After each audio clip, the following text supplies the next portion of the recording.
राधे राधे कृष्ण कन्हैया गोपाल प्यारो मुरली बजैया। जय श्री राधे, जय श्री राधे।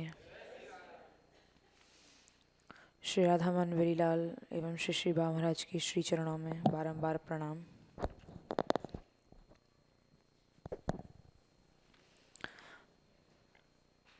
श्लोक संख्या 152। अमर्यादोन्मीलत सुरत रस पीयूष जलेधस सुधांगैरुत्तुंगैरिव किमपि दोलायित तनुः स्फुरन्ती प्रेयोंके स्फुटन कनक पंकेरुह मुखी सखीनां नो राधे नयन सुखा माधास्यसि कदा। इस पद्य में ग्रंथकार ने श्री स्वामिनी जी की स्तुति की है, प्रार्थना की है। पूर्व पद्य में कल हम लोगों ने श्री राधा रानी के जो परम सौभाग्यशालिनी हैं, श्रृंगार रस के विलास का वर्णन सुना। विलास के समय में विहार विलास में जो श्री राधा रानी, जो सखियों ने, किंकिरियों ने श्री राधा रानी का जो सुंदर श्रृंगार किया है, श्रृंगार रस बिना प्रियतम के अधूरा है। श्रृंगार और श्रृंगार रस की पूर्णता प्रियतम के ही पास में जाकर पूर्ण होती है। तो श्री राधा रानी का जो श्रृंगार किया है और उस श्रृंगार के बाद जो विलास युगल सरकार का हुआ है, उस विलास में जो विहार हुआ है उसमें श्री राधा रानी प्रियतम की गोद में जाकर लेटी हैं। उस शोभा का इस पद्य में ग्रंथकार ने वर्णन किया है। इस पद्य का मूल भाव यही है कि जो श्री राधा रानी मर्यादा को तोड़कर उमड़ते हुए प्रेमानंद रूप अमृत सागर की उछलती हुई जो तरंगे हैं, ऐसी उछलती हुई तरंगों से आपका श्री वपु अवर्णनीय है। और यह अवर्णनीय क्यों है? क्योंकि श्री जी के उस दिव्य वपु में यौवन आंदोलित हो रहा है। आप प्रियतम के अंक में चंचल हो रही हैं। स्वर्ण कमल के समान मुख वाली है श्री राधे, आप हम सब सखियों के नेत्रों को कब आनंद देंगी, यह ग्रंथकार का भाव है। तो श्री राधा रानी को यहाँ स्वर्ण कमल के समान मुख वाली कहा है और जिनके श्री अंग में प्रेमानंद रूपी अमृत इस दिव्य वपु में उमड़ रहा है, ऐसी श्री राधे हैं। तो श्री राधा रानी जब विहार के समय में श्याम सुंदर के निकट गई हैं तो प्रियतम की गोदी में श्री राधा रानी का वह गौर कांति ऐसे चमक रही है जैसे बिजली की भांति। क्योंकि श्याम सुंदर श्याम वर्ण के हैं, कृष्ण वर्ण के हैं। कृष्ण वर्ण की गोदी में श्री राधा रानी ऐसा लग रहा है जैसे श्याम वर्ण के बादल में जब घनघोर बादल होते हैं तो उस समय में बिजली जो चमकती है उसकी एक अलग ही आभा, प्रतिभा, शोभा होती है।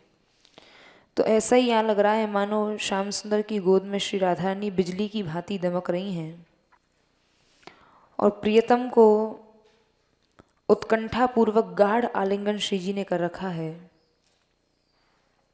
और वो गाढ़ आलिंगन ऐसे लग रहा है जैसे कोई दमकती हुई कांति ने श्याम और वर्ण के बादलों को गाढ़ आलिंगन किया हुआ है। प्रियतम के साहस से सशंक होकर हंसते हुए एकाएक गोद से छिटक कर, कभी कभी श्री राधा रानी जब गाढ़ आलिंगन कर रखा है तो श्री जी की, जब श्याम सुंदर की गोद में है श्री राधा रानी, तो राधा रानी जब सशंक होकर एकाएक हंसते हुए गोद से छिटक कर बगल में बैठ जाती हैं तो ऐसा लगता है जैसे बादल से बचकर पूर्ण चंद्रमा की तरह पृथक चमकती हुई सी दिखाई देती हैं।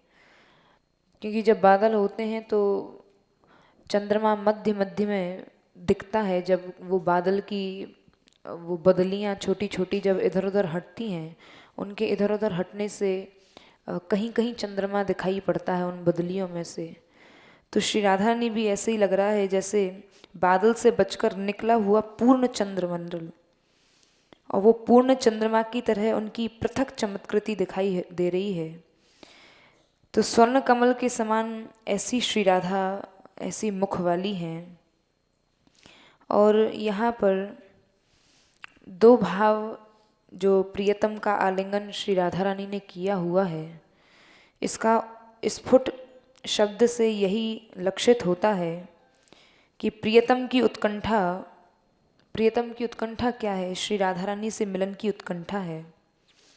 तो प्रियतम की जो उत्कंठा थी वो जैसा प्रियतम चाहते थे वैसा ही श्री राधा रानी ने पूर्ण की, अर्थात श्याम सुंदर से आलिंगन किया है। तो प्रियतम की जो उत्कंठा थी उसको यथासंभव पूर्ण रूप से जब श्री राधा रानी ने पूर्ण किया है तो प्रिया जी को विजय रस का अनुभव हुआ कि देखो प्रियतम जैसा चाहते थे मैंने वैसी ही उत्कंठा प्रियतम की पूर्ण की है। तो यहाँ श्री राधा रानी स्वयं में विजय रस का अनुभव कर रही हैं, अर्थात इसमें श्याम सुंदर की विजय नहीं बल्कि श्री राधा रानी की विजय हुई है। और उनकी प्रसन्नता, हृदय की प्रसन्नता श्री राधा रानी की श्री जी के मुख पर झलक कर आ रही है। मंद मुस्कान है और अति प्रसन्न श्री राधा रानी का मुखारविंद हो रहा है। तो यहाँ श्री राधा रानी कैसे प्रसन्न हैं, किस प्रकार वह प्रसन्नता श्री जी के मुख पर झलक के बाहर आ रही है, इसका वर्णन कर रहे हैं। मुख कमल का विवरण देने के बाद, मुख कमल की शोभा का वर्णन करने के बाद, कमल की जो नाल होती है वो नाल का यहाँ उसके नाल के फड़कने का यहाँ वृत्तांत कहते हैं। अमर्यादोन्मूलन अर्थात मर्यादा को तोड़कर उमड़ते हुआ जो बाह्य जो पदार्थ सत्ता का ज्ञान है। क्योंकि जब नायक नायिका एकांत में मिलते हैं तो सामने किसी के सामने नहीं मिल सकते हैं, उनको बाह्य पदार्थ सत्ता का ज्ञान रहता है। लेकिन यहाँ जो अमर्यादोन्मूलन शब्द कहा है, ये आज यहाँ जो विहार हो रहा है एकांत में, वो सभी मर्यादाओं के जितने भी बंधन हैं उनको तोड़कर हो रहा है।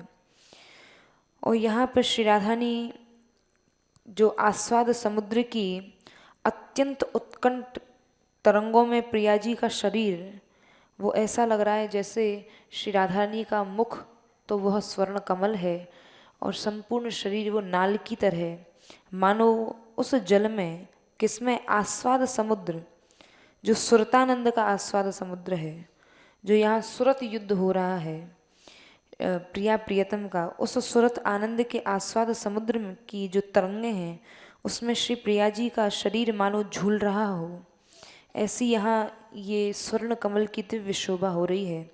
जैसा कि श्री हित चतुरासी जी में भी कहा है, सुरत हिंडोले झूली सुरत समुद्र झकोरी। यहाँ पर इस पद के अनुसार, इस पंक्ति के अनुसार यहाँ हिंडोले का रूपक बांधा है। यहाँ हिंडोले की जैसे झूला होता है तो झूला कोई केवल रस्सी से ही केवल नहीं झूला जा सकता, उसके लिए वृक्ष भी चाहिए, झूला झूलने के लिए पाटा भी चाहिए। तो यहाँ पर उनके दिव्य श्री वपू को सुरत हिंडोले झूली सुरत समुद्र झकोरी। आज श्री जी का स्वरूप ऐसा हो रहा है जैसे सुरत हिंडोले झूली सुरत समुद्र झकोरी। प्रियतम की गोद में श्री राधा रानी ने, जो हित चतुरासी जी का भाव है, प्रियतम की गोद में पैर रखकर यहाँ पर जो श्री राधा रानी ने प्रियतम की गोद में अपने चरण रख रखे हैं, तो यहाँ प्रियतम की गोद ही मानो श्री राधा रानी के लिए झूला की पटली है, प्रियतम की भुजाएं हैं। आज श्री जी जो श्याम सुंदर से प्रियतम से जो आलिंगन किया हुआ है, वो आलिंगन ऐसा लग रहा है जैसे मानो श्री राधा रानी किसी उत्तम झूले पर झूल रही हैं। तो ये झूला की जो पटली है ये प्रियतम की गोद है, प्रियतम की भुजाएं ही झूला की डोर हैं। दोनों श्री श्याम सुंदर की भुजाएं ही उस झूला की डोर का काम कर रही हैं। और सुरत समुद्र की तरंगें जो सखियां जो झूटे दे रही हैं उस झूले में, वो सुरत समुद्र की तरंगें ही सखियों के द्वारा दिए गए झूटे हैं। और आनंद के कारण आज प्रियतम की गोद में और प्रियतम की अंक में श्री जी विराजी हुई हैं। तो जो आनंद हो रहा है वो आनंद के कारण ही शरीर में जो सात्विक भाव प्रकट हो रहे हैं, पुलक कंप अश्रु आदि ये जो सात्विक भाव हैं, यही वर्षा ऋतु की तरह हैं। क्योंकि झूला जो होता है वो वर्षा काल में ही झूलने का एक विशेष आनंद होता है। तो आज प्रिया प्रियतम के श्री अंग में जो सात्विक भाव प्रकट हो रहे हैं, पुलक है, कंप है, अश्रु प्रवाह है, तो यही वर्षा काल है, वर्षा ऋतु है। कुंज ही हरे भरे वनों की पंक्तियां हैं। तो ये यहाँ पर इस रूपक के साथ हिंडोले का जो रूपक बांधा गया है, ये प्रिया प्रियतम जो अंक में आलिंगन किए हुए हैं, ये ऐसा लग रहा है मानो श्री राधा रानी आज एक विशेष उत्तम झूले पर झूल रही हैं।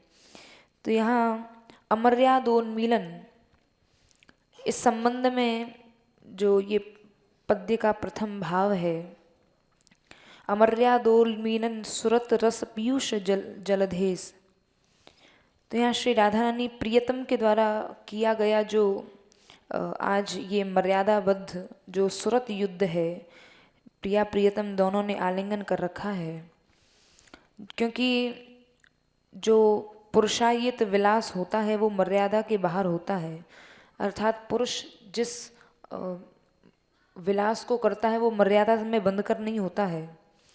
उसमें भी प्रिया भाव को भूलकर श्री राधा रानी आज यहाँ ये विलास क्यों एक बहुत ही अलग आनंद दे रहा है, क्योंकि आज इस विलास में श्री प्रिया जी अपने आप को ये भूल गई हैं कि मैं प्रिया हूँ। अर्थात श्री जी यह सोच रही हैं कि मैं प्रियतम हूँ, इसलिए यह विलक्षण विलास है। तो श्री राधा रानी भूल गई कि मैं प्रिया हूँ, समझने लगी मैं ही प्रियतम हूँ। तो इसलिए यहाँ पूर्व में ही कहा है कि जो पुरुष का विलास होता है वो मर्यादा में बंद कर नहीं होता है, वो मर्यादा से बाहर होता है। तो आज श्री राधा रानी स्वयं ही अपने आप को प्रियतम समझ रही हैं, तो इसलिए यहाँ मर्यादा का कोई बंधन नहीं है। और प्रियतम स्वयं श्री राधा रानी ने अपने आप को समझ लिया है। और जैसे प्रियतम विलास के लिए प्रार्थना करते हैं श्री राधा रानी से, तो आज उल्टा हो गया, क्योंकि प्रियतम स्वयं को मान बैठी हैं। तो श्याम सुंदर से बार बार उन्होंने विनय श्री जी कर रही हैं, हे प्रियाजू, आप इतनी क्यों मान करके बैठ गई हो, अरे मेरी प्रार्थना को तो स्वीकार करो। तो प्रियतम की तरह श्री राधा रानी सुरत के लिए प्रार्थना करती हैं और बड़ी मिन्नतें करती हैं। कभी श्याम सुंदर के चरणों में बैठ जाती हैं, कभी मीठी मीठी बातें बनाती हैं, क्योंकि आज वे भूल गई कि मैं प्रिया हूँ, आज अपने आप को प्रियतम ही समझ रही हैं। तो यह जो श्री राधा रानी में लज्जा आदि जो गुण हैं वो आज श्री जी सब भूल गई, लज्जाशीलता को त्याग कर, और यहाँ पर उन्मीलन यानी अत्यंत प्रेम में विवश हो गई। जैसा श्याम सुंदर के हृदय में श्री प्रिया जी के प्रति जो प्रेम उमड़ता है, आज वो प्रियतम का भाव श्री राधा रानी के हृदय में उमड़ रहा है। और वो ऐसा आनंद उमड़ घुमड़ के आ रहा है कि यहाँ पर काम के वश में श्री राधा रानी हो गई हैं। तो ये जो भाव है उन्मीलन की यही व्यंजना है कि किनारे तोड़कर उमड़ना, रोम रोम में भीतर बाहर अनेक भावों के अंकुर श्री राधा रानी के फूट रहे हैं, अनेक। तो यहाँ पर जो इसीलिए यहाँ जो यह रूपक बांधा गया, सुरत हिंडोरे झूली सुरत समुद्र झकोरी। तो यहाँ पर जो श्री राधा रानी झूल रही हैं श्याम सुंदर के अंक में, तो वहाँ शरीर में जो सात्विक भाव प्रकट हो रहे हैं यही वर्षा का कार्य कर रहे हैं, अर्थात रोम रोम में बाहर भीतर यही जो पुलक कंप आदि प्रकट हो रहे हैं, यही यहाँ पर अनेक भावों के रूप में अंकुरों का फूटना कहा गया है। अर्थात कभी पुलक हो रहा है, कभी कंप हो रहा है, कभी अश्रु प्रवाह हो रहा है, कभी श्री राधारानी प्रियतम अपने आप को समझ के कि मैं ही प्रियतम हूँ ऐसा सोचकर कभी मिन्नतें कर रही हैं श्याम सुंदर से, कभी मीठी मीठी बातें बना रही हैं, कभी हाथ जोड़ रही हैं। तो यहाँ यही सब भावों का जो है जो प्रकट हो रहे हैं। लज्जा सहित आने जाने की परंपरा ही तरंगों की चंचलता है। और सूरत संग्राम में वीरता का प्रदर्शन, आज विशेष वीरता का प्रदर्शन श्री जी ने किया है। और सुंदर सुंदर चेष्टाएं, अनियंत्रित जो इच्छाएं हैं जो श्याम सुंदर के हृदय में प्रकट होती हैं, वो वही इच्छाएं हैं जो श्याम सुंदर अपने आप को रोक नहीं पाते हैं। और श्री राधा रानी के स्वरूप को देखकर, प्रिया जी के स्वरूप को देखकर जो चंचल हो उठते हैं, यही अनियंत्रित चेष्टाएं हैं जो आज श्री राधा रानी में प्रकट हो रही हैं। क्यों? क्योंकि आज वे स्वयं को प्रियतम मान बैठी हैं। और क्रिया और वाणी में बड़ी ही स्निग्धता है, बहुत ही कहना चाहिए एक बहुत ही मीठापन है जो श्याम सुंदर बार बार जैसे श्री प्रिया जी से बोलते हैं, आज वो श्री राधा रानी में देखने को मिल रहा है। यही तरंगों का उछाल है कि कभी कभी अनियंत्रित चेष्टाएं हो रही हैं, कभी बड़ी मीठी वाणी बोल रही हैं, और कभी हाथ जोड़कर बैठ जाती हैं, कभी मीठी मीठी बातें बना रही हैं। तो यही तरंगों का उछाल है जिसका वर्णन वृंदावन शतक में कहा है, कदाचित चित प्रभा घन इव क्षणोद्घाटिता खिल स्मर वशाकृति प्रियतमो रसा खेलती कदाच नव कांचन वृति तिवित्तमालयिता हरिम वलयते तत्स्वभुषा सुगौरस्त्विषा। यहाँ पर वृंदावन शतक में कहा है कि कभी तो श्री राधा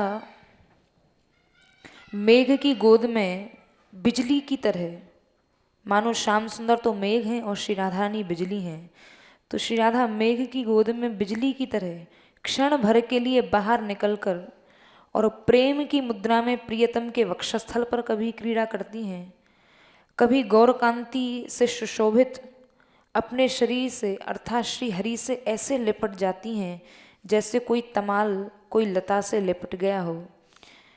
बाएं हस्तकमल में जो श्याम सुंदर के बाएं हस्तकमल है, मोर पंखी मुकुट से सुशोभित श्री हरि के सिर को झुकाकर और दाहिने हाथ से उनकी ठोड़ी पर को पकड़कर श्री राधा रानी बैठ जाती हैं। एक हाथ को अपने हाथ से कर कमल से पकड़ लेती हैं। मोर पंख श्याम सुंदर ने धारण किया हुआ है। और श्री राधा रानी को जब देखा श्याम सुंदर ने, चूँकि आज प्रियतम में प्रिया जी का भाव उत्पन्न हो गया है, तो श्री प्रिया जी जैसे लज्जा से अपना मुख झुका लेती हैं, तो आज प्रियतम ने अपना मुख झुका लिया है, उल्टा हो गया। तो श्री राधा रानी देखती हैं कि अरे मेरी प्रिया तो मेरे से बड़ो संकोच कर रही है, आज कहाँ हुआ, क्योंकि श्री राधा रानी आज प्रियतम का भाव करके बैठी हैं। तो दाहिने हाथ से श्याम सुंदर की चिबुक को पकड़ती हैं, और जैसे कोई बहुत किसी को संकोच हो, लज्जा हो, तो वो आदमी अपना मुंह झुका लेता है। तो श्री राधा रानी श्याम सुंदर की चिबुक पर हाथ रख के श्याम सुंदर के मुख को उठाती हैं, अरे तू लज्जा क्यों कर रही है। तो जैसे ही दाहिने हाथ से श्री राधा रानी उनकी ठोड़ी पकड़कर रोमांच से भरे उनके कपोलों को आवेश से चूम कर और प्रियतम को अपने अधरामृत का पान कराती हैं।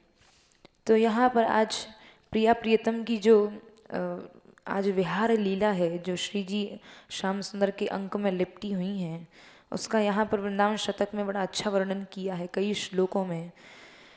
तो यहाँ 5 श्लोक हैं जिनमें श्री प्रिया प्रियतम के सुंदर सुरत युद्ध का वर्णन किया है। अदक्षिण कराम्बुजान्न मितः बरह चूर्णम हरे प्रग्रह्य चिबुकम मनोहर महस्तेन तु कदापि पुलकावली वलित चारु गंडस्थलम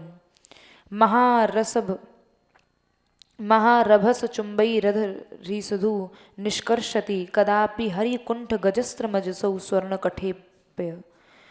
श्री राधा रानी कभी कृष्ण के गले की माला को अपने गले में पहन लेती हैं और कभी उनके सुंदर गले में पड़ी माला को अपने कंठ में धारण कर लेती हैं।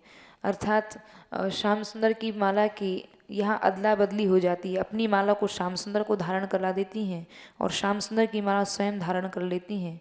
कभी स्वयं अपनी बड़ी बुराई करती हैं तो कभी अपनी प्रशंसा करते हुए नहीं थक रही हैं, कभी रुष्ट हो जाती हैं, कभी अत्यंत गंभीर भाव से प्रसन्न हो उठती हैं और कभी अत्यंत कामातुर होकर मदन मोहन के विशाल वक्षस्थल पर फटी चोली वाले अपने जो श्री राधारानी की जो वक्षस्थल हैं वहाँ निरावरण उनके श्री वक्षस्थल का दर्शन होने लगता है और सर्वत्र व्याप्त जो रोमांच है, जब ऐसा श्री राधारानी का आज विशेष सुरत युद्ध चल रहा है तो संपूर्ण श्री अंग में रोमांच हो उठता है और रोमांच जब होता है तो प्रियतम के मुख से श्री राधा रानी अपने मुख को मिलाती हैं। तो यहाँ ये जो क्रिया और वाणी की यह तीव्रता ही जो वाणी की तीव्रता है, कभी अपनी ही प्रशंसा करती हैं, कभी अपनी बुराई करने लगती हैं। आज विशेष प्रकार का आलिंगन हो रहा है तो ये क्रिया और वाणी में जो तीव्रता है, यही तीव्रता ही समुद्र सुरत समुद्र की उछलती हुई तरंगें हैं और इन तरंगों के जो आघात से प्रिया जी का लता जैसा शरीर जब हिलता डुलता है, जिसको लता कहा है, जो पूर्व पद्य में कहा कि श्री राधारानी ऐसा लग रहा है आज प्रियतम के साथ जो आलिंगन किया है वो ऐसा लग रहा है जैसे तमाल से कोई लता लिपटी हो। तो यहाँ पर श्री जी के प्रिया जी का लता जैसा शरीर जब प्रियतम के साथ मिलन में हिलता डुलता है तो ऐसा लग रहा है जैसे कोई स्वर्ण कमल की नाल बड़ी जोर जोर से हिल रही है, जैसे विशाल जल राशि में कोई कमल की नाल हिल रही हो। परंतु कमल तो जल के ऊपर ही रहकर सुशोभित होता है। कमल की शोभा कब है? जब वो जल के ऊपर खिला हुआ कमल हो। क्योंकि यहाँ आंदोलन इसलिए कहा है कि यह वो कमल नहीं है कि जो सूर्य उदित होने पर खिले और सूर्य अस्त होने पर मुरझा जाए। बोले नहीं, यह ऐसा नील कमल है, यह ऐसा स्वर्णिम कमल है कि जहाँ मुरझाने जैसी कोई चीज़ ही नहीं है। यहाँ सदैव आंदोलन, प्रेम का आंदोलन चलता रहता है कि कभी इस निकुंज में लीला हुई है, कभी कोई और निकुंज में लीला होगी, जो सतत अहर्निश जहाँ लीलाएं चलती रहती हैं। इसलिए यहाँ वो आंदोलन है जहाँ मुरझाने जैसी कोई चीज़ ही नहीं है, क्योंकि वह तो आंतरिक आनंद से यह कमल खिलता है और आंतरिक आनंद तो सदैव प्रिया प्रियतम के हृदय में विराजा ही है। तो इस प्रकार हे श्री राधे, आपने प्रारंभ में प्रिय को सुदृढ़ प्रेम का वर देने की प्रतिज्ञा की थी, उसका पालन करके आज जो श्री जी की सखी है वह श्री राधा रानी से कह रही है कि आपने यह वर दिया था प्रियतम को कि आप उनको सुदृढ़ प्रेम का वर, आपने जो पूर्व पद्य में हम लोगों ने सुना कि श्री राधा रानी प्रियतम को सुदृढ़ प्रेम वर का वरदान देती हैं, वर देती हैं। तो सखी कह रही है, ग्रंथकार कह रहे हैं कि उसका पालन आपने कर दिया है, अर्थात आप दानवीर सिद्ध हो गई हैं। अब आपसे बड़ा कोई दानी नहीं है और श्याम सुंदर से बड़ा कोई याचक नहीं है। तो आप दानवीर हैं ऐसा आपने सिद्ध कर दिया है। आप समस्त प्रिय पुरुषार्थों की सर्वश्रेष्ठ सिद्धि हैं, अर्थात किसी को कुछ भी प्राप्त करना हो, कोई यदि आपकी आराधना करे तो आप समस्त पुरुषार्थ प्रदान करती हैं और आपकी हम परम विश्वास पात्र सखियां हैं। हमारे ऊपर आपका इतना विश्वास है कि हम जो कुछ कहें आप इतनी भूरी हैं कि आप एक बार भी पूछती नहीं हैं कि अरे सखी तू ऐसा क्यों कह रही है। तो आपने, आपकी कृपा से ही हम आपकी विश्वास पात्रा बनी है। आपका विशेष विश्वास है हमारे ऊपर। गोपनीय से गोपनीय बात को आप हमसे नहीं छुपाती हैं और आप छुपाना भी चाहें तो आप इतनी भोरी हैं कि वो बातें छुप ही नहीं पाती हैं, वो प्रकट ही हो जाती हैं। हमारे इन नेत्रों में, इन नेत्रों को आपने बड़े बड़े सुख दिए हैं, अर्थात सुख देने का यही भाव है कि हमने जो इच्छा की है, जिस दर्शन की इच्छा की है, जो हमने चाहा है, आपने इन प्यासे नेत्रों को पिलाया है। तो आप इतनी भूरी हैं, इतनी करुणामयी हैं। अब इन नेत्रों को आप जो पूर्व में जो रति विलास का वर्णन किया है इस पद्य में, उस रति विलास के दर्शन के आनंद को कब प्रदान करेंगी? जैसा सुख आज दिया है, ग्रंथकार का यही भाव है कि जो सुख आज हमें मिल रहा है, जिसका मैं आज दर्शन कर रही हूँ, जो विशेष विलास रति विलास का दर्शन किया आपकी ही कृपा से, अर्थात साधक सिद्ध भाव से तो सदैव इस रस का मैं पान कर रही हूँ, और साधक भाव से भी वैसा ही आप हमें बार बार दीजिए, यही आकांक्षा, यही हमारी आकांक्षा है, यही हमारी इच्छा है। तो यहाँ इस प्रकार 3 श्लोकों में, 3 श्लोकों के द्वारा यहाँ विशेष प्रकार के रति विलास का वर्णन किया है, जिसका श्री राधा रानी की जो अंतरंग सखी है उसका उसने दर्शन किया है, और श्री राधा रानी का यह विलास रस सदैव मुझे प्राप्त होता रहे, ऐसी स्वामिनी जी के श्री चरणों में ग्रंथकार ने स्तुति की है। जय श्री राधे। श्री राधा मानवेरी लाल एवं श्री बाबा महाराज के श्री चरणों में प्रणाम। श्लोक संख्या 153। क्षरन्तीव प्रत्यक्षरमनुपम प्रेम जलधिम सुधाधारा वृष्टिरिव विदधति नेत्रपुटयोः रसार्द्रा सन्मृद्वी परम सुखदा शीतलतरा भवित्री किम राधे तव सह मया कापि सुकथा। प्रस्तुत श्लोक में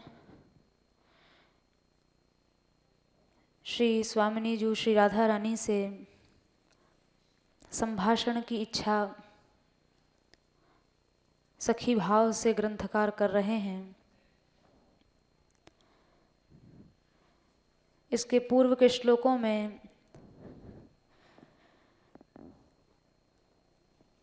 श्री प्रिया प्रियतम के जिस रति विलास का सखी ने साक्षात्कार प्राप्त किया था और उसके दर्शन से उसके मन में अपार प्रसन्नता है। मन में विचार हुआ कि यदि इसी रति विलास से संबंधित बातें मैं प्रिया प्रियतम से अनजान बन के पूछूंगी, तब फिर श्री प्रिया जी किस रीति से उसका वर्णन करते हुए मुझे सुनाएंगी। उन्हीं के श्रीमुख से उन्हीं के रति विलास की चर्चा सुनने का जो आनंद है, उस आनंद की प्राप्ति के लिए ही ये सखी प्रार्थना कर रही है,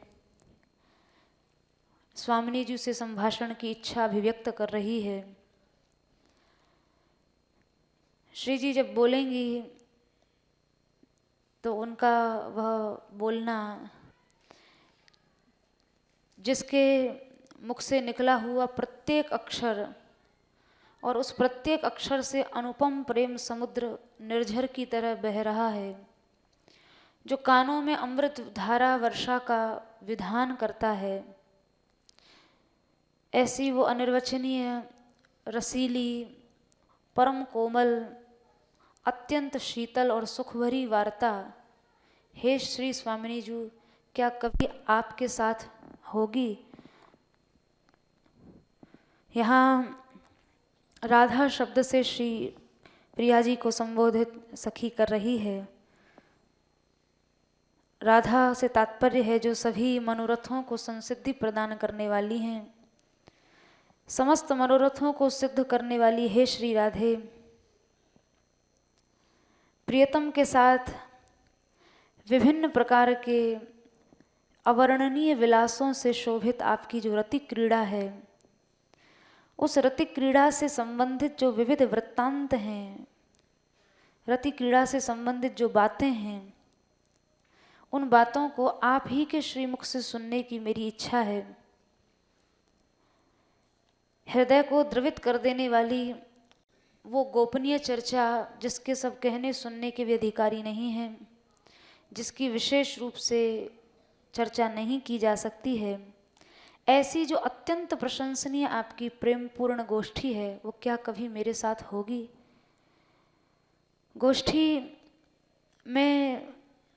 गोष्ठी करने वाला जो व्यक्ति होता है वो अपना अंतरंग अनुभव भी कहता है, ऐसे ऐसे अनुभव जो अकथनीय हैं, सबके सामने कहने योग्य नहीं हैं, किंतु गोष्ठी में वे सब तरह की वे गोपनीय बातें कह दी जाती हैं। तो गोष्ठी में यहाँ ये सखी प्रार्थना कर रही है कि क्या ऐसी गोष्ठी करने का अवसर आपके साथ मिलेगा, अर्थात आपके ही श्रीमुख से आपका ही अंतरंग विलास के विषय में कुछ सुनने को कभी अवसर प्राप्त होगा। तो गोष्ठी में ऐसा क्या सुनना चाहती है, वो कौन सी कथा है या कौन सा वृत्तांत है? तो बोली क्षरंतीव प्रत्यक्षर मनुपम प्रेम जलधिम। ऐसी कथा जिसके प्रत्येक अक्षर, प्रत्येक वाक्य, वाक्य ही नहीं, वाक्य के प्रत्येक पद और उस पद के प्रत्येक अक्षर से प्रेम का समुद्र मानो झरझर झरझर करके बह रहा है। यद्यपि विलास चर्चा के अक्षर जो हैं, क्योंकि ये जो विलास है, रति विलास, ये अत्यंत गोपनीय है, अकथनीय है। तो यद्यपि आप जब बोल रही होंगी तो उस विलास चर्चा के अक्षर अत्यंत गोपनीय और अकथनीय वृत्तांत को प्रकट करने वाले होंगे, तो भी हे प्रियाजू, मैं आपकी परम विश्वास पात्र हूँ। इसलिए उस विश्वसनीयता के बल पर ही, अर्थात मेरे प्रति जो आपका एक विशेष प्रेम है, उस विशेष प्रेम के कारण श्री प्रिया जी सब तरह के नियम भी तोड़ देती हैं। अर्थात जो अकथनीय, अवर्णनीय, जो गोपनीय चर्चा है, जो सबके सामने कहने योग्य नहीं है, उसे भी श्री प्रिया जी इस अपनी परम विश्वास पात्रा सखी से कह देती हैं और अंतरंग विलास की चर्चा उसके सन्मुख करती हैं। तो उस समय विलास कथा के अक्षर रस को वो शब्द जो हैं वो स्रवित करते हुए से लगते हैं। अर्थात विलास कथा के अक्षर से अनवरत रूप से एक रस की धारा बहती है। वैसे भी मित्रता का जो लक्षण कहा है वह यही है कि मित्र वही है जो गुप्त से गुप्त बात को अपने दूसरे मित्र से पूछे, और मित्र वही है जो गुप्त से गुप्त बात को मित्र के पूछने पर बताए। तो यहाँ ये जो सखी है, ये सखी तो है ही, सख्य भाव है ही, विश्वास पात्रा है। बाकी जितनी सहचरियाँ हैं उन सब सहचरी समूह में इसका विशेष स्थान है, और उसको इस बात का अभिमान भी है कि प्रिया जी मेरे से ही अपना मनोविनोद करती हैं, और प्रिया जी की आंतरिक बातें जानने का भी मेरा एक असाधारण अधिकार मुझे प्रिया जी ने दे रखा है। और दूसरा जो पक्ष है श्री जी का, तो श्री जी भी इस सखी के प्रति उसी कोटि का प्रेम रखती हैं, अर्थात इसे अपनी अंतरंग सभी अकथनीय, अवर्णनीय चर्चाओं में सम्मिलित करती हैं, स्वयं बताती हैं। तो हित सखी के सन्मुख श्री जी इस सखी के सन्मुख अंतरंग विलास की चर्चा करने लगी। कौन सा विलास था या वो कैसी चर्चा थी? तो ग्रंथकार कह रहे हैं क्षरंतीव प्रत्यक्षरम अनुपम प्रेम जलधिम, जिसके प्रत्येक अक्षर से अनुपम प्रेम समुद्र झरने की तरह झर रहा है।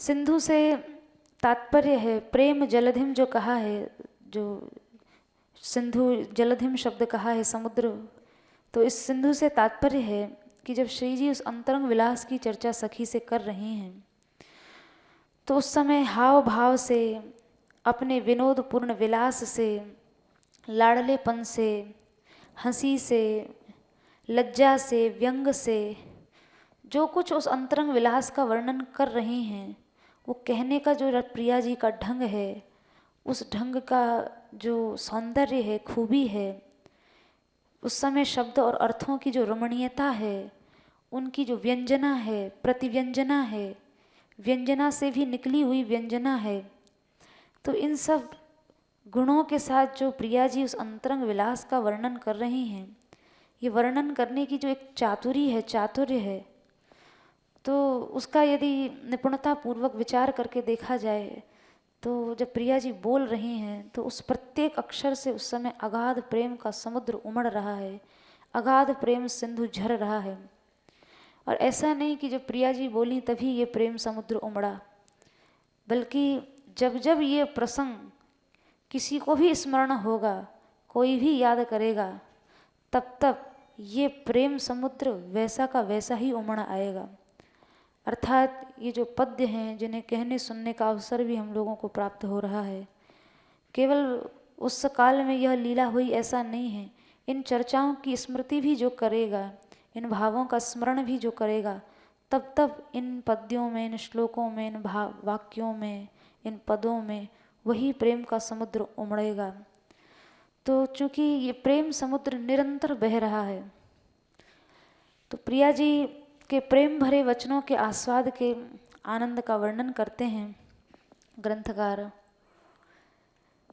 कि जब प्रिया जी इस तरह से वार्ता कर रही हैं, तो उस समय इस सखी के जो दोनों कान थे वो कान विशाल हो गए। प्रिया जी ने जब अंतरंग विलास की चर्चा आरंभ की, तो उस कथा रस को पान करने के लिए इस अंतरंगा सखी के कान एकदम विशाल हो गए। दिशा और आकाश दोनों ने कानों के अंदर की खाली जगह को विस्तृत कर दिया, बहुत विशाल कर दिया। अर्थात उस कथामृत को निरंतर पीने के बाद भी ये सखी के कान तृप्त नहीं हो रहे हैं। वैसे भी इस सखी ने बहुत समय से श्री प्रिया प्रियतम का जो आमने सामने दर्शन नहीं किया था, उनसे बातचीत नहीं की थी, हास परिहास नहीं हुआ था, तो इन सब के कारण उसके मन में एक भयानक मानसिक रोग बन गया था। जैसा कि पूर्व पद्य में ग्रंथकार कह चुके हैं कि आप कृपा करें हे स्वामिनी जी, मुझे इस भवाग्नि से बचाएं, आपके चरण कमल मकरंद रस ही इस ताप का शमन कर सकता है। तो ये जो एक भयानक मानसिक रोग उस सखी के लिए बन गया था, बहुत समय से प्रिया प्रीतक का जो सन्मुख दर्शन नहीं हो पा रहा था, तो उन सब के लिए श्री प्रिया जी की ये जो वाणी थी या ये जो गोष्ठी में जो वार्तालाप हुई, इसने एक संजीवनी का काम किया, एक औषधि का काम किया। मानो श्री राधा रानी के मुख से जो शब्द या वाक्य प्रकट हो रहे हैं, वो अमृत की धाराओं के समूह की अविरल परंपराओं की वृष्टि के समान वो कथा है। जैसे कोई मरुभूमि हो जहाँ पानी की बूंद ना हो और फिर एकाएक अमृत की वर्षा हो जाए, तो ऐसे ही इस सखी के लिए श्री जी का यह जो वार्तालाप था, ये ऐसा लगा जैसे अमृत की अविरल जो धारा है वो एक वर्षा का काम कर रही है। और ये कथा प्रत्येक क्षण उस सखी को आनंद प्रदान कर रही है, उसके रोम रोम को आप्लावित कर रही है, उसके शरीर में सात्विक भावों के अंकुर उत्पन्न कर रही है।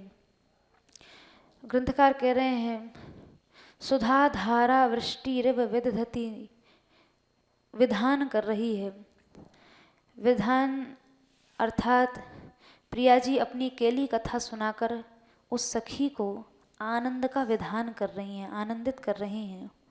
तो यहाँ जो विधान करने वाली हैं वो मुख्य रूप से श्री प्रिया जी ही हैं, जो अमृत बरसाने वाले मेघों के समान हैं। सुधा धारा वृष्टि रिव विदधति, वृष्टि इव, इव अर्थात इस प्रकार की अमृत धारा का विधान कर रही हैं। कैसी? अर्थात कोई विशेष प्रकार की अमृत धारा का विधान आज प्रिया जी कर रही हैं। तो वो विधान क्या है? कथा, इस कथा में केवल एक चषक ही नहीं है, अर्थात ये कथा केवल अमृत कह देने से केवल इतना ही नहीं समझना चाहिए कि ठीक है रुचिकर है या स्वादु है। बोले केवल कथा में चषक ही नहीं है, बल्कि अपने प्रिय के साथ श्रृंगार रस का जो उद्दीपन होता है। अर्थात ये कथा जो है, प्रिया जी जब इस कथा को कहती हैं तो कहते समय प्रिया जी के कहते कहते ही श्री प्रिया जी के हृदय में श्रृंगार रस का उद्दीपन होने लग जाता है। फलस्वरूप रस की अनुभूति होने पर जो इतर पदार्थ सत्ताएं हैं और जो दूसरे वस्तु पदार्थ हैं वो सब विस्मृत हो जाते हैं, भुला दिए जाते हैं, और उसी स्थिति को वह कथा पुनः प्राप्त कराती है। अर्थात ये जो कथा है, ये कथा इतर राग विस्मारणम नृणाम, जैसा कि गोपी गीत में भी गोपियों ने कहा है, सब जो इतर राग हैं या इतर वस्तुओं की जो स्मृति है सब कुछ भुला देने वाली है। इसलिए इसको आर्द्रा अर्थात रस भीनी कहा। कथा कहते समय कहने वाली श्री राधा रानी को भी एक बार फिर से सुरतकालीन व्यवस्था का अनुभव होने लगता है। कथा कहते कहते अंतरंग विलास की कथा कह रही हैं, तो उस कथा को कहते कहते उन्हें स्वयं ही सुरतकालीन एक जो व्यवस्था है उसका अनुभव होने लगता है। और सुनने वाली जो सखी है वो जब देखती है कि कथा कहते हुए श्री प्रिया जी, श्री स्वामिनी जी स्वयं रस ले रही हैं और बड़ा आनंदित हो रही हैं, तो अपनी जीवन मूल नित्य संगिनी श्री प्रिया जी के सौभाग्य को सराहती हुई ये सखी भी श्री जी को रस में डूबते हुए देखकर स्वयं भी रस में डूब जाती है। इससे ये स्पष्ट होता है कि प्रेमामृत की वर्षा में भी अनेक प्रकार के रस मिले हुए हैं। श्री जी के मुख से जो वाक्य प्रकट हो रहे हैं, उनसे जो प्रेमामृत का निर्झर हो रहा है, केवल प्रेमामृत नहीं है, प्रेमामृत के साथ साथ वहाँ अनेक रसों का समावेश है। तो यहाँ ग्रंथकार कह रहे हैं रसार्द्रा रस से ये जो कथा है आर्द्र है, गीली है, भीगी हुई है। सन्मृद्वी, सन्मृद्वी अर्थात श्रेष्ठ है, सत्य से तात्पर्य है, परम सत्य है। यानी सखी के प्रेम के कारण यहाँ प्रिया जी ने जो कुछ भी कहा है, इतनी भोली हैं प्रिया जी कि जो अकथनीय अवर्णनीय अंतरंग विलास चर्चा है उसे भी प्रिया जी सत्य सत्य कह देती हैं, अर्थात मन में कुछ कपट नहीं रखती हैं। निष्कपट भाव से जो कुछ कह रही हैं वह सब यथार्थ है। तो सखी चूँकि ये अंतरंगा सखी है, ये पूर्व में भी जो रति विलास का वर्णन प्रिया जी से सुनने की इसने इच्छा व्यक्त की है, इससे पूर्व में ये स्वयं अपनी आँखों से देख भी चुकी है। और जब जो देखा है वही का वही सब प्रिया जी ने बता भी दिया, तो सखी जान गई कि प्रिया जी जो हैं बड़ी भोली हैं, निष्कपट हैं, इनके अंदर कोई कपट नहीं है। तो जो देखा था वही प्रिया जी के साक्षात मुख से भी उसने सुन लिया। तो बोली, हे प्रिय, आपने सत्य ही कहा है। मेरा हृदय और मेरे नेत्र इन सब लीलाओं के साक्षी हैं जो आप कह रही हैं। देखिए, सत्य जो है वो प्रायः कठोर होता है। ये शंका, तो यदि श्री जी ने सत्य सत्य सब अंतरंग विलास की चर्चा कर दी, तो यदि सत्य कठोर होता है तो क्या उस चर्चा में कुछ रुक्षता थी या कटुता थी या कठोरपन था? तो बोले नहीं, श्री प्रिया जी की कथन शैली में भला रुक्षता कैसे हो सकती है। तो उस रुक्षता के निवारण के लिए यहाँ इस पद्य में मृद्वी शब्द का प्रयोग ग्रंथकार कर रहे हैं। मृद्वी अर्थात सत्य प्रिया जी ने कह दिया, ठीक है सत्य कठोर होता है, किंतु ये सत्य मृद्वी है, अर्थात परम मधुर सत्य था। इसमें कोई रुक्षता नहीं है, किसी प्रकार की कोई कठोरता नहीं है।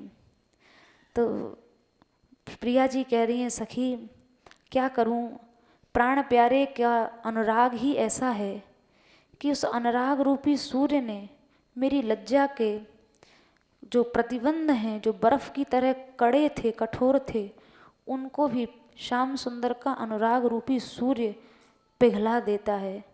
अर्थात मैं बहुत चाहती हूँ कि लज्जा आदि में बंध करके ऐसा न करूं, किंतु फिर भी प्रियतम का प्रेम ही ऐसा सूर्य है जो बर्फ़ की तरह कड़े मेरे लज्जा के प्रतिबंधों को भी पिघला देता है। फिर तू ही बता, मैं ऐसे में क्या करूं? मुझे भी ये रोग है कि मैं कृतज्ञता को देख के द्रवित हो जाती हूँ, बहुत जल्दी द्रवीभूत हो जाती हूँ। और फिर ऐसे में प्रियतम ने अपने आप को मुझे सौंप दिया, तो फिर मैंने भी उनके वश में पड़कर सब कुछ कर डाला। ये सुन के सखी का हृदय भी द्रवित हो गया। प्रिया जी कितनी भोली हैं, कितनी निष्कपट हैं। तो ऐसी जो परस्पर में वार्ता चल रही है, तो ग्रंथकार कह रहे हैं सन्मृद्वी, सत्य होते हुए भी ये वार्ता परम मधुर है। प्रिया जी ने निष्कपट भाव से इस अंतरंगा सखी को अपना सब अंतरंग रति विलास कह के सुना दिया। सत्य था और सत्य होने के साथ साथ परम मधुर था। बात की बात है, फिर विशेषण देते हैं परम सुखदा। श्री प्रिया जी की ये जो बातें हैं, ये जो कथा है, ये परम सुखदा, ये ऐसा आनंद देने, ऐसे सुख देने वाली है कि इससे आगे कहीं सुख परिभाषित भी हो सकता है, ये संभव नहीं है। सुख और आनंद की परिभाषा ही प्रिया जी की इन सब चर्चाओं में परिभाषित दिखाई देती है। तो आनंददायकता, परम आनंददायकता स्वामिनी जी की कथा में स्वाभाविक रूप से विराजमान रहती है। और इसी प्रकार की अमृत सरीखी बातों में शीतल तरह, ये जो वार्ता है प्रिया जी की, ये शीतल तरह है, अर्थात ये शीतल को भी शीतल बना देने वाली है, ठंडे को भी ठंडी बना देने वाली है। तो सखी कहती है प्रिया जी से, हे श्रीमती, आपके श्रीमुख से निकला हुआ अक्षर अक्षर इस योग्य है कि मैं उस पर अपने करोड़ों करोड़ों प्राण भी न्यौछावर कर दूं तो भी कम है। हे ललने, आप स्वभाव से बड़ी उदार हैं। आपके लिए यही शोभा देता है कि आप अपने प्राणनाथ के मनोरथों को अवश्य पूर्ण करें, और अपनी इस वृत्ति से आपने मेरे भी हृदय के अलक्ष्य संताप को दूर कर दिया है।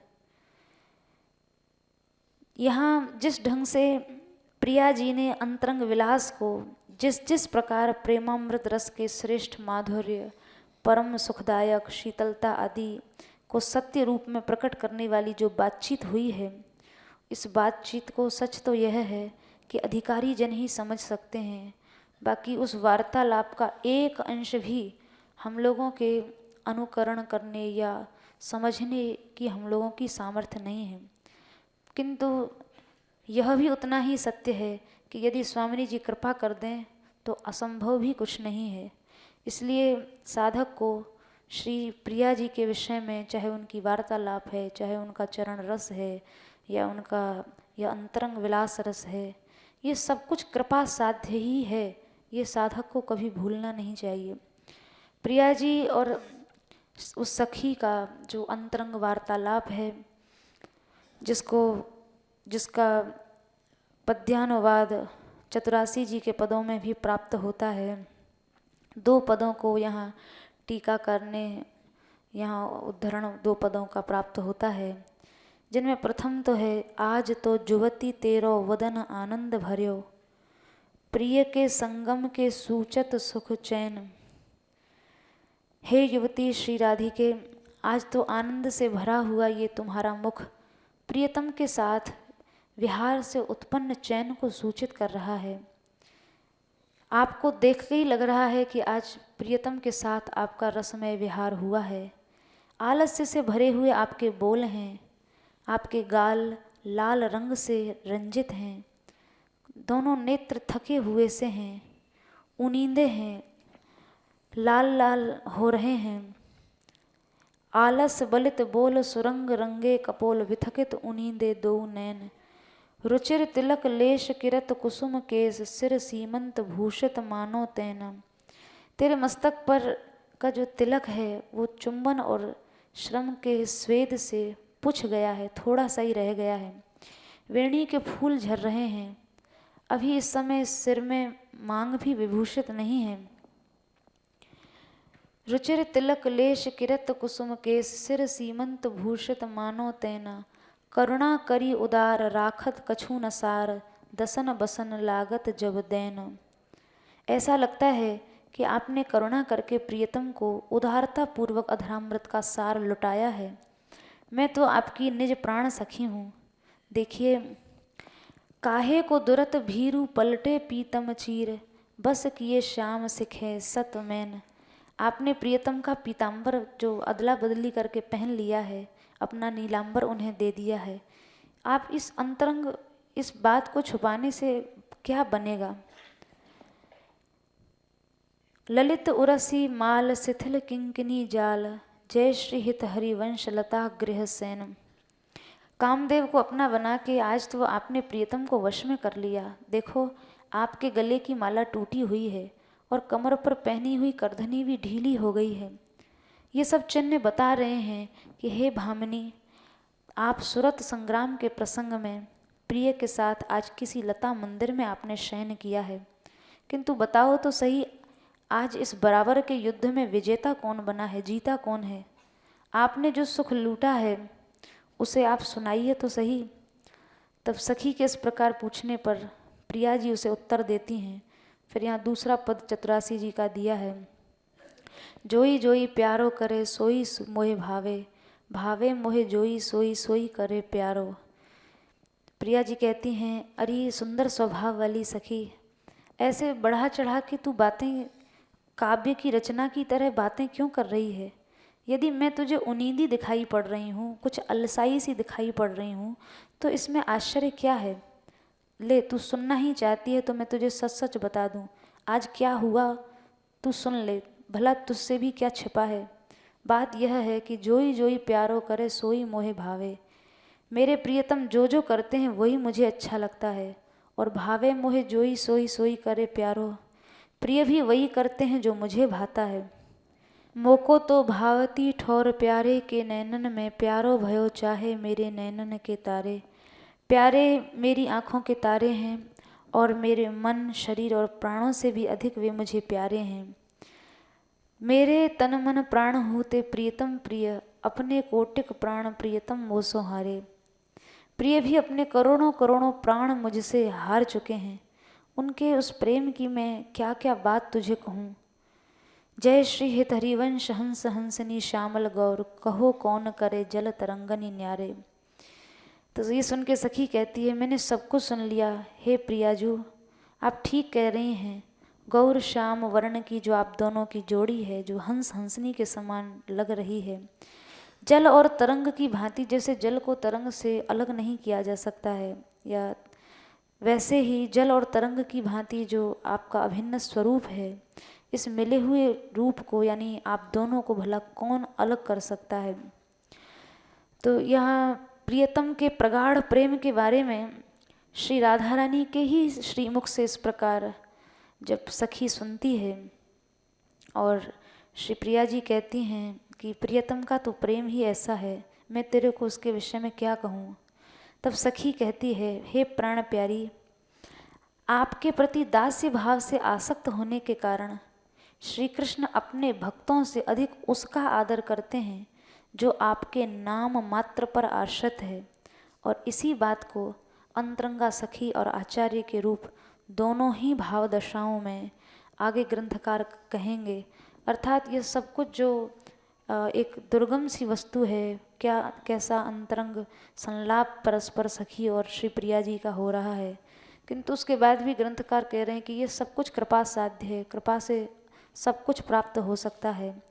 और जैसा श्री प्रिया जी ने प्रियतम की प्रशंसा, उनके प्रेम की प्रशंसा की है, तो यहाँ भी सखी भाव से ग्रंथकार कहे हैं कि श्री प्रिया प्रियतम के किसी भी जीव का इस तरह से यदि प्रिया जी से प्रेम हो जाए तो प्रियतम ऐसा प्रिया प्रेम का निर्वाह करते हैं कि अपना जो कोई आश्रित भी है वो भी यदि श्री राधा रानी के जो नाम मात्र पर आश्रित है, नाम मात्र से जीने की आशा लगाए बैठा है, उसके अपराधों पर भी श्याम सुंदर ध्यान नहीं देते हैं और उस पर कैसी कृपा करते हैं। उसको मैं क्या दे दूं, ऐसा भाव उनके मन में आता है, जिसका अग्रिम पद्य में ग्रंथकार वर्णन करेंगे। जय श्री राधे। जय श्री राधे। हमारे आदोन मीनत का जो श्री जी ने अर्थ किया, नंदा जी लिखे हैं, श्याम सुंदर कहते हैं, महादानी वृषभान किशोरी, कृपा अवलोकन दान दे, अति आतुर तृषित नयन चकोर मेरे, तू बदन इंदुरस किरण सुधा पान दे। तू है अति कृपाल कृशोदरी, बिनती सुनिए कान दे, नंदास प्रभु चरण परस करे, मोजा चक्को जान दे। इस अमर्याद रति का वर्णन नंदा जी ने किया है, इसीलिए उनको और कवि गढ़िया नंदा जड़िया कहा गया।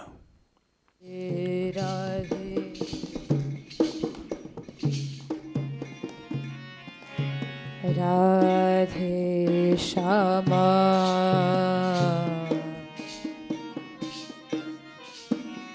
राधे श्यामा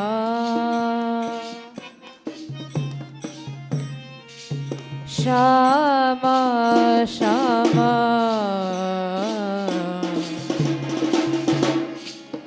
राधे राधे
श्यामा राधे राधे राधे कृष्णा कृष्णा कृष्णा राधे राधे राधे श्यामा श्यामा श्यामा राधे राधे राधे कृष्णा कृष्णा कृष्णा कृष्णा राधे राधे राधे श्यामा श्यामा श्यामा श्यामा राधे राधे राधे कृष्णा कृष्णा कृष्णा राधे राधे राधे श्यामा श्यामा श्यामा राधे राधे राधे कृष्णा कृष्णा कृष्णा राधे राधे राधे श्यामा श्यामा श्यामा श्यामा राधे राधे राधे कृष्णा कृष्णा कृष्णा राधे राधे राधे श्यामा श्यामा श्यामा राधे राधे राधे कृष्णा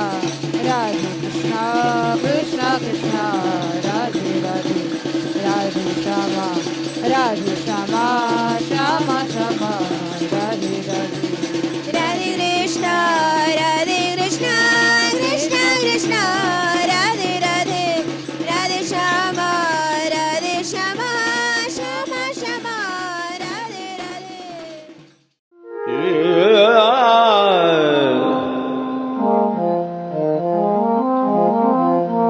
Yeah.